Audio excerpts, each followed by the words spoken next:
अल उमर मुजाहिदीन की भूमिका सामने आई है। आतंकी संगठन अल उमर मुजाहिदीन के मुखिया ने मुश्ताक अहमद ने ग्राउंड वर्कर्स की मदद से आतंकी वारदात को अंजाम दिया था। आतंकी मुश्ताक अहमद को मसूद अजहर के साथ रिहा किया गया था। आप देखिए, अगर आपको याद हो तो फारूक अब्दुल्ला की ओर से यह कहा गया था कि संभवतः मसूद अजहर भी इस आतंकी हमले के पीछे हो सकता है, क्योंकि वहां की डेमोग्राफी, वहां की टोपोग्राफी, तमाम रास्ते मसूद अजहर को बहुत अच्छी तरीके से पता है।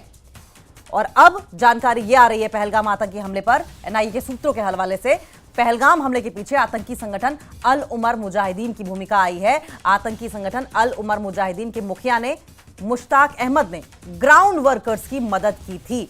आतंकी मुश्ताक अहमद को मसूद अजहर के साथ ही रिहा किया गया था, यानी कि मसूद अजहर का साथी है ये। तो क्या मसूद अजहर की भी सीधे तौर पर या उससे जुड़े आतंकियों की भी सीधे तौर पर इसमें संलिप्तता है? जैश ए मोहम्मद का क्या इसमें कोई लेना देना है? यह भी बड़ा सवाल उठ रहा है। ये बहुत बड़ी खबर है। अमित पांडे फोन लाइन पर जुड़ गए हैं। अमित, आपको याद होगा फारूक अब्दुल्ला ने जब पहलगाम के दौरे पर गए थे तो बातों बातों में कह दिया था मीडिया से कि संभवतः मसूद अजहर का भी इसमें हाथ हो सकता है। वो सारे रास्ते, तमाम टोपोग्राफी, तमाम डेमोग्राफी जानता है कश्मीर की, और ये जो शख्स है ये उसका साथी ही है।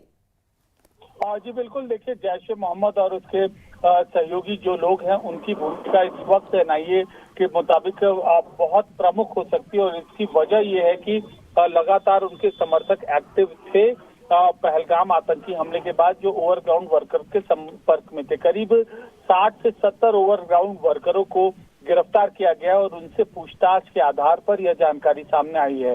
अब कौन कौन समर्थक इन आतंकी संगठनों के हैं, इस बात का पता लगाया जा रहा है। ठीक है, इसका अगर बैकग्राउंड की बात करें, मुजाहिदीन का ये मुश्ताक अहमद जरगर नाम बताया जा रहा है। आपको क्या लगता है अमित, आपका एनालिसिस क्या कहता है कि क्या इसमें ओवरग्राउंड वर्कर्स की भूमिका वाकई हो सकती है या उन्हें हथियार के तौर पर इस्तेमाल किया गया? बहुत बड़ी भूमिका ओवरग्राउंड वर्कर की हो सकती है, और संभवतः जितने भी कश्मीर में आतंकवादी हमले हुए हैं उसमें सबसे प्रमुख भूमिका ओवरग्राउंड वर्कर की इस आतंकी हमले में हो सकती है। क्योंकि देखिए, चोरी छुपे आतंकी आते हैं, चोरी छुपे वारदात को अंजाम देते हैं, चोरी छुपे फरार हो जाते हैं, और लगातार एक सपोर्ट सिस्टम के आधार पर वो देते हैं। अब मुश्ताक अहमद जरगर जिसकी भूमिका सामने आ रही है, उसके संगठन को 2022 में प्रतिबंधित किया था एनआईए ने, 2023 में उसके घर को कुर्क किया था।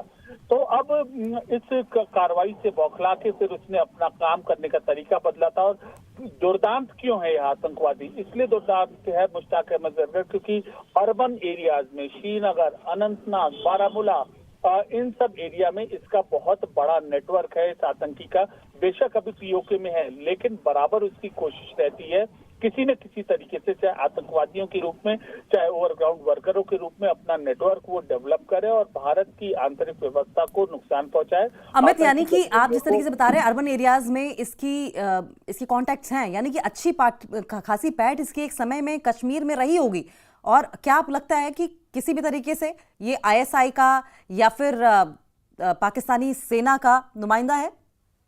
देखिए, पूरी तरीके से आईएसआई की इसको शह मिल रही है। अगर हम पिछले 15 सालों में कश्मीर के 3 दौर का अगर हम ये समय देखें, 2010 में पत्थरबाजी का दौर, 2017 में पत्थरबाजी का दौर, आतंकवादी बुरहान वानी की मौत के बाद पत्थरबाजी का जो दौर शुरू हुआ, और पिछले 2-2.5 साल में कश्मीर के बजाय जम्मू में आतंकी गतिविधियों का शुरू होना, और कश्मीर में एकाएक गांदर पर हमला होना और पहलगाम में टूरिस्ट पर हमला होना। तो ये सारी गतिविधि इन तीनों फेज में मुश्ताक अहमद जरगर के जो गुर्गे हैं, उनके समर्थक है, उसका जो शहर का नेटवर्क है, उसकी बड़ी भूमिका सामने आई थी। तो ठीक जैसे 2010 में, 2017 में उसकी समर्थकों की भूमिका थी, अब 2025 में भी एक बार उसी एंगल को तलाश नहीं, और ये पहले से ही एनआईए के रडार में रहा है।